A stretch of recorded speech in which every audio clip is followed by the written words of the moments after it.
সেদিন না বাবা অনেকগুলো কলা নিয়ে এসেছিলেন, তার মধ্যে 4খানা বেঁচে গিয়েছিল। তো ভাবলাম একটু বানানা কেক বানানো যাক। কিছুই না, প্রথমে কলাগুলোকে একটা বোলের মধ্যে নিয়ে একটা ফর্ক দিয়ে আর সামান্য একটু চিনি দিয়ে এভাবে ম্যাশ করে নিতে হবে। সামান্য চিনি কেন বললাম পরে দেখতে পাবে। পরে যেহেতু আমি অনেকটা খেজুর দেব আর চকো চিপসও দেবো, তো মিষ্টিটা ম্যানেজ হয়ে যাবে। কোনো কিছুরই বাঁধা ধরা সেরকম পরিমাণ আমি বলতে পারবো না, কারণ সবটাই আমি চোখের আন্দাজেই দিয়েছি। তবে হ্যাঁ, এরকম একটা ছাঁকনি 2 ছাঁকনি ময়দা দিয়েছিলাম আমি, তাতে 2 স্পুন কোকো পাউডার, 1 চিমটি খাওয়া সোডা যেটা মানে রান্না করা সোডা, আর 1 চামচ বেকিং সোডা, কয়েক ফোঁটা ভ্যানিলা এসেন্স আর প্রয়োজন মতো দুধ। ও হ্যাঁ, একটু লবণ আমি দিই, কেন জানেন?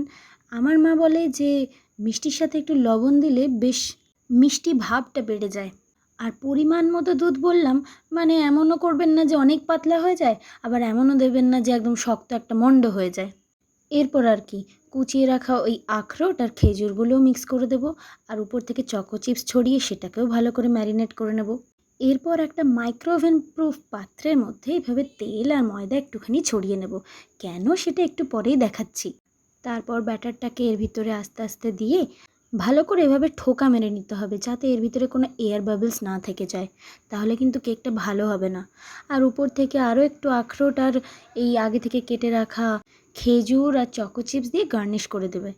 ও হ্যাঁ, এই আজকের কেকটা বানানোর জন্য আমি অনেকটা সাদা তেল ইউজ করেছি, এটা দেখতেই পাচ্ছ, বেশ মোটা 4 চামচ দিয়েছি।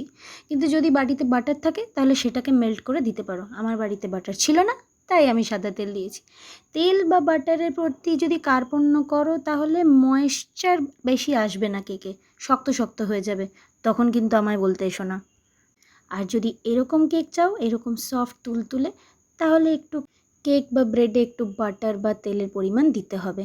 যাকে বাড়িতে বানিয়ে কিন্তু আমায় জানিও। টাটা।